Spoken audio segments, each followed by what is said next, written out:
We begin tonight on Wall Street and New Zealand's response to Monday's record fall in points terms, of course, not percentage terms.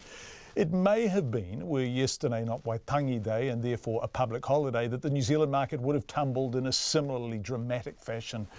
But by the time the local market got to respond to Monday, Tuesday's bounce on Wall Street had softened the blow well and truly, to such an extent that while the market plunged 2% after opening, it then spent the day recovering much of that ground. The New Zealand share market closed about 9 minutes and 20 seconds ago. At 5 o'clock, the top 50 index ended down just 47 points, or 0.6% at 8,195, a much smaller fall than had initially been feared. Australia, which was open yesterday and did fall sharply, is also recovering much of what was lost. It's still early in Asia, but Japan opened sharply up, recovering much of Tuesday's fall too. What does this all mean? Well, it may signal a period of volatility with conflicting data coming out of the US and global markets obviously prepared to follow Wall Street up and down. In short, while today wasn't a crash as much as a speed bump, what next?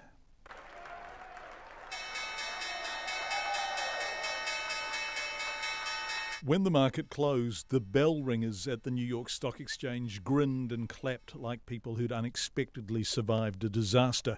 The Dow Jones up 567 points. Their tone was triumphant, but market commentators... Keep your seatbelts fastened, is what I say. That's CNN's Richard Quest, of course, who, having seen the biggest one-day point fall in the history of the Dow Jones on Monday, was qualified in his response to the bounce. Because having seen the market go down so sharply on Friday and Monday, there was something of a recovery today with a 2% gain, 2.3% gain in the Dow.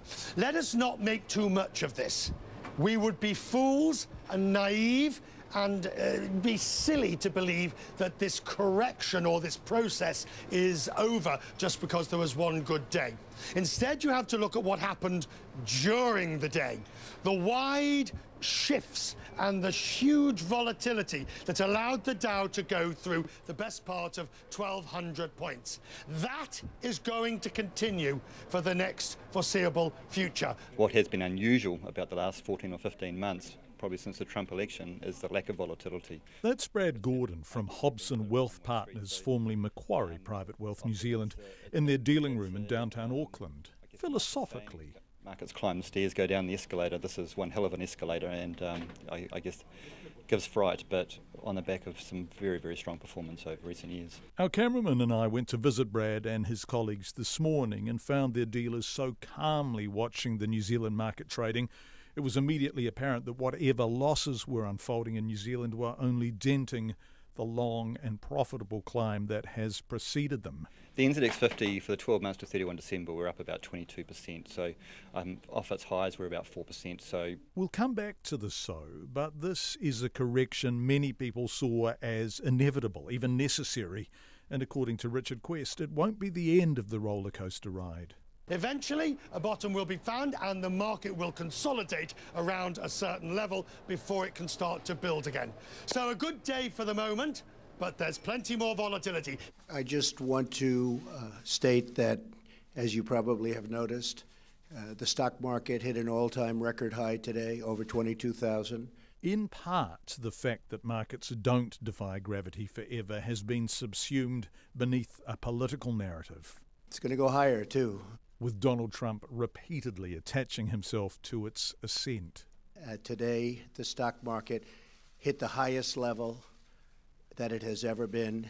The only way was up, except there hasn't been a share market in history that only goes one way. And what, in part, was fueling Wall Street was an absence of returns elsewhere. Bond rates not worth writing a cheque for. US 10-year treasuries have been very, very low.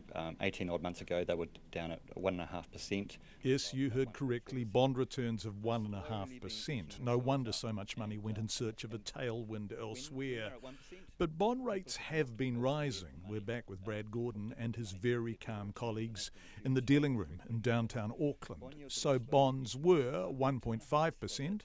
So far this year, they've moved from 2.4%, this is the US 10-year Treasury rate, 2.4%, and then spiked quite quickly to 2.87%. And all of a sudden at 2.87%, that tailwind for equities has just been pulled. People can look at almost 3% on what is 10-year money, but in the US after earning 1%, that's starting to look a bit more attractive. They all of a sudden it's become a little bit of a rebalancing to say, well, actually we can probably take some risk off the table and buy and lock in some of those gains by buying some money at 3%. And so that sparked the initial sell-off.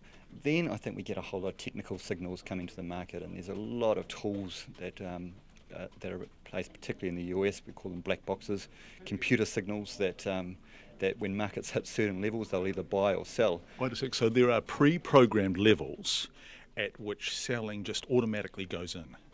Yes, we understand that. And so you saw yesterday, if you look at a chart, when the market, Dow Jones Industrial Average hit 25,000, we saw a small technical bounce. When that technical bounce didn't hold, there was a very strong sell signal that hit the market, and I don't think the buying depth was there to cope with it. So that wasn't clients phoning in and saying sell, sell, sell. That was preloaded at 25,000. That, as far as I understand, that's computer-driven selling. So bonds rising, the market reaching a level at which sell orders were programmed in, and at which profit-taking could and should have been expected. A new Federal Reserve chairman accompanying concerns inflationary pressures will fuel further interest rate rises, and suddenly, bang, gravity. Where to next? Who knows? The inflationary pressures driving interest rates up in the US are, in part, a response to 10 million new jobs in the country over the past 4 years. And that's good news. What's driven this is actually strong economic data. Strong economic data that sent interest rates and inflation expectations slightly higher. Optimists, and there are plenty of them, point out that's a sign of strength. But the US is borrowing and borrowing, and the country's deficit is a heavy weight. What's all this mean? Well, on Monday, PBS quoted John Kenneth Galbraith. There are two kinds of economists, those who don't know the future and those who don't know they don't know. Donald Trump, though, is riding the bull. This from the State of the Union speech as recently as last week.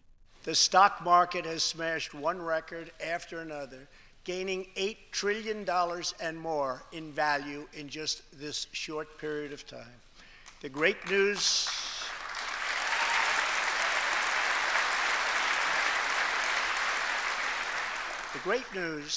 for Americans, 401k, retirement pension, and college savings accounts. Just days later, a record fall and then a bounce. Let's end with Richard Quest and his useful, if not technical, advice. Keep your seatbelts fastened, is what I say. The inimitable Richard Quest from CNN. Of course, Giles Beckford, our business editor, is going to join us after 5:30. We're going to keep an eye on what's happening in Australia and throughout Asia, but the bounce looks well and truly established in most of those markets.